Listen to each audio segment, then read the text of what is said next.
नमस्कार दोस्तों, स्वागत है आपका आज के मुख्य समाचार में, जिसमें सबसे पहली और बड़ी खबर में आपको बताएंगे कि पहली कैबिनेट मीटिंग में ही कांग्रेस ने वादे किए पूरे 5 गारंटी को मिली मंजूरी। राहुल गांधी बोले, हम जो कहते हैं उसे पूरा करते हैं। सोनिया गांधी ने भी कहा शुक्रिया कर्नाटक। जी हाँ दोस्तों, कर्नाटक में जो वादा कांग्रेस पार्टी ने किया था उसे सरकार बनने के 2 घंटे के भीतर मंजूरी भी मिल गई है। दूसरी खबर में आपको बताएंगे कि शपथ ग्रहण के चंद घंटों बाद एक्शन में सिद्धारमैया सरकार गृहलक्ष्मी और अन्य भाग्य योजना लागू करने का दे दिया आदेश। तीसरी खबर में जिक्र होगा कि कर्नाटक के बाद मध्य प्रदेश में डेरा डालेंगे कांग्रेस के दिग्गज नेता।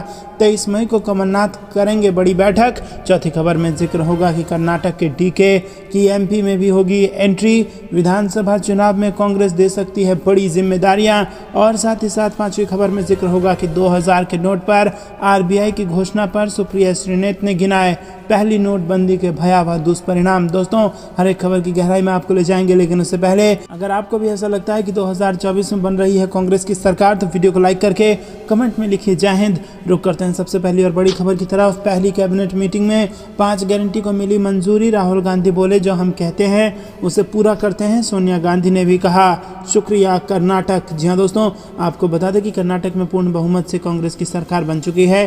चुनाव के दौरान कांग्रेस ने 5 गारंटियों को लागू करने का वादा किया था। कांग्रेस नेता राहुल गांधी ने शनिवार को ट्वीट करते हुए कहा कि पहली मीटिंग में ही 5 गारंटी को मंजूरी मिल चुकी है। कांग्रेस के पूर्व अध्यक्ष राहुल गांधी ने ट्वीट करके कहा कि जो हम कहते हैं उसे पूरा करते हैं।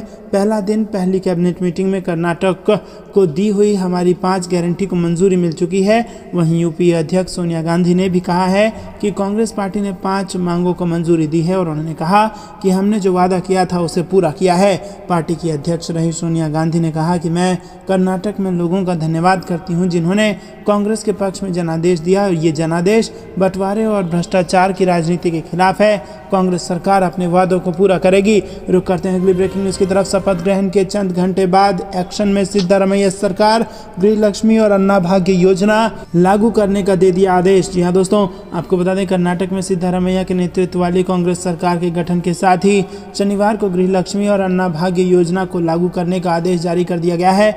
मुख्यमंत्री सिद्धारमैया ने राज्य मंत्रिमंडल की पहली बैठक के बाद ये निर्णय लिया।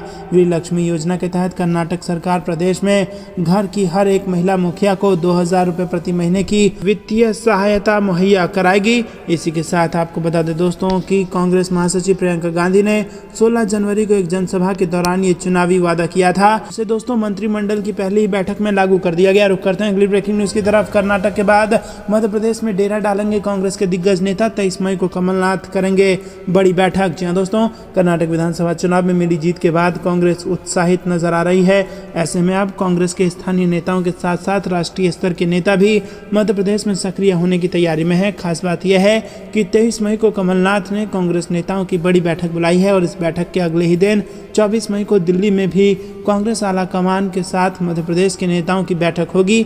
बताया जा रहा है कि 23 मई कांग्रेस के दिग्गज नेताओं की भोपाल में मैराथन बैठकें होंगी और प्रदेश कांग्रेस के अध्यक्ष कमलनाथ के बंगले और प्रदेश कांग्रेस के दफ्तर में 2 बैठकें होंगी, क्योंकि इस बैठक के बाद ही सबको दिल्ली रवाना होना है। इन बैठकों में AICC के general secretary media and communication department के incharge Jairam Ramesh, Congress media department के इंचार्ज पवन खेड़ा और सोशल मीडिया के इंचार्ज सुप्रिया श्रीनेत भी शामिल होने के लिए भोपाल पहुंचेंगी। रुक करते हैं अगली ब्रेकिंग न्यूज की तरफ। कर्नाटक के डीके की एमपी में भी होगी एंट्री। विधानसभा चुनाव में कांग्रेस दे सकती है बड़ी जिम्मेदारी। जी हाँ दोस्तों, कर्नाटक में कांग्रेस की सरकार का शपथ ग्रहण समारोह पूरा हो गया है। कांग्रेस नेता सिद्धारमैया ने, मुख्यमंत्री और डीके शिव कुमार ने उप मुख्यमंत्री पद की शपथ ले ली है। कांग्रेस के लिए जीत बेहद अहम मानी जा रही है, जिसमें बड़ा रोल डीके शिव कुमार का रहा है। ऐसे में कांग्रेस अब डीके शिव कुमार को दूसरे राज्यों में मोर्चा संभालने की जिम्मेदारी देने की तैयारी में है, जिसमें सबसे अहम मध्य प्रदेश माना जा रहा है। बताया जा रहा है कि मध्य प्रदेश विधानसभा चुनाव को लेकर कांग्रेस डीके शिव कुमार को बड़ी जिम्मेदारी सौंप सकती है। सूत्रों के हवाले से इस बात की जानकारी सामने आ रही है, यानी अगर मध्य प्रदेश विधानसभा चुनाव में डीके शिव कुमार की एंट्री होती है तो चुनाव दिलचस्प होने की संभावना है। बताया जा रहा है कि कांग्रेस कर्नाटक की तर्ज पर मध्य प्रदेश में भी भ्रष्टाचार का मुद्दा बनाएगी। ऐसे में कांग्रेस कर्नाटक की तर्ज पर पेसीएम का नया वर्जन लाएगी, क्योंकि ये मुद्दा कर्नाटक में हिट साबित हुआ। ऐसे में कांग्रेस अब इस मुद्दे को मध्य प्रदेश में भी भुनाने की पूरी कोशिश करेगी। हालांकि अब तक इस बात की कोई आधिकारिक जानकारी सामने नहीं आई है। दोस्तों रुक करते हैं अगली ब्रेकिंग न्यूज की तरफ। 2000 के नोट पर आरबीआई की घोषणा पर सुप्रिया श्रीनेत ने गिनाए पहली नोटबंदी के भयावह दुष्परिणाम। जी हां दोस्तों, 2016 में जब प्रधानमंत्री मोदी ने नोटबंदी का ऐलान किया था तो देश में हाहाकार मच गया था, और इस विषय पर जब चंद दिनों बाद राज्य में चर्चा हुई तो पूर्व प्रधानमंत्री और जाने माने अर्थशास्त्री डॉक्टर मनमोहन सिंह ने साफ कह दिया था कि यह सुनियोजित लूट और ऐतिहासिक भूल है। इसके दुष्परिणाम होंगे। इससे देश की अर्थव्यवस्था को कम से कम 2% का नुकसान होगा। दोस्तों आपको बता दें कि डॉक्टर सिंह की घोषणा सच साबित हुई थी और देश की अर्थव्यवस्था गर्त में चली गई थी। अब एक बार फिर उसी तरह का कदम उठाया गया है और इस बार सारी की सारी नकदी तो निशाने पर नहीं है, लेकिन 2000 रुपए का नोट बंद करने का ऐलान कर दिया गया है। इसी पर कांग्रेस प्रवक्ता सुप्रिया श्रीनेत ने सिलसिलेवार इसे दुष्परिणामों और पूर्व में हुई नोटबंदी के भयावह प्रभावों को सामने रखा। दोस्तों आपको बता दें कि यहाँ पर नोटबंदी की खौफनाक यादें, 99% प्रतिबंधित पैसों का बैंकों में वापस आना, नए नोटों की छपाई की कीमत 21,000 करोड़ रुपए होना, एटीएम का साइज बदलने का खर्च अलग से, नोटबंदी के कई सारे दुष्प्रभाव, इसी के साथ कई सारे जो दुष्प्रभाव थे नोटबंदी से वो गिनाए गए हैं सुप्रिया श्रीनेत द्वारा। रुक करते हैं अगली ब्रेकिंग न्यूज की तरफ।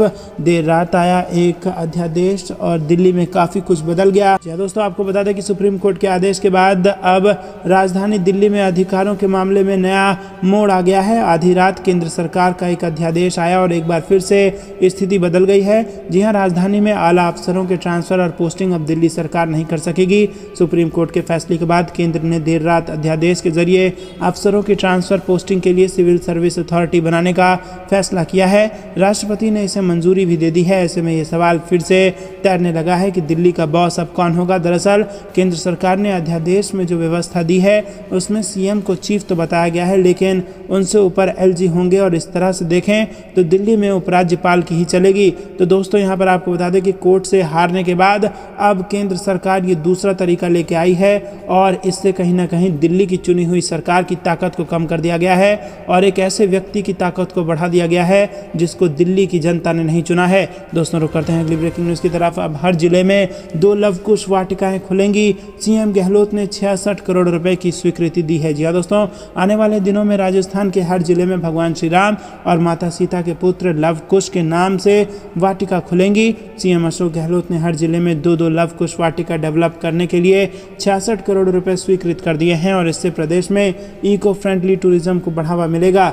गहलोत के निर्णय से इन वाटिकाओं में वन और वन्य जीवों से संबंधित मॉडल स्थापित होंगे, जिनसे बच्चों को पर्यावरण व वन्य जीव संरक्षण की शिक्षा मिल सकेगी। यहाँ इको ट्रेल पथों का निर्माण और प्रदर्शनी के लिए जगह बनेगी और इन वाटिकाओं का उद्देश्य पर्यावरण संरक्षण के प्रति आमजन को शिक्षित एवं जागरूक करना है। दोस्तों रुक करते हैं अगली ब्रेकिंग न्यूज की तरफ। क्या महाराष्ट्र सरकार को वैध बनाने के लिए भी अध्यादेश आएगा? केंद्र पर भड़की उद्धव सेना। जी हाँ दोस्तों, आपको बता दें कि शुक्रवार देर रात केंद्र सरकार ने एक राष्ट्रीय राजधानी सिविल सेवा प्राधिकरण बनाने के लिए अध्यादेश जारी किया और सीधे शब्दों में कहें तो केंद्र के अध्यादेश ने नौकरशाहों के तबादले और नियुक्तियों में दिल्ली के उपराज्यपाल के अंतिम निर्णय के अधिकार को बहाल कर दिया है और एक प्रशासक के रूप में उनकी भूमिका को मजबूत किया है। केंद्र के इस फैसले से विपक्ष हमलावर है।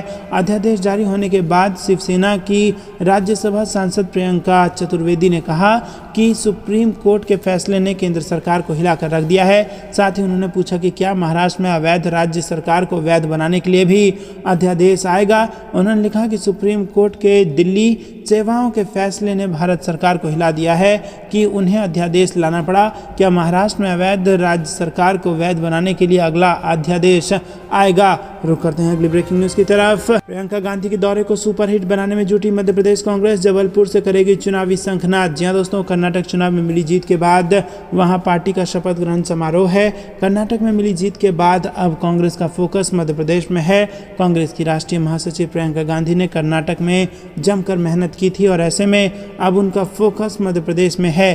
प्रियंका गांधी 12 जून को मध्य प्रदेश में सभा करेंगी और इसके लिए मध्य प्रदेश कांग्रेस ने तैनातियां शुरू कर दी हैं। प्रियंका गांधी के दौरे को सुपरहिट बनाने की तैयारी बताया जा रहा है कि मध्य प्रदेश में कांग्रेस प्रियंका गांधी के दौरे को सुपरहिट बनाएगी। दोस्तों, ये थी दिन भर की सारी जरूरी और बड़ी खबरें। तक बने रहने के लिए बहुत बहुत धन्यवाद। जय हिंद, जय भारत।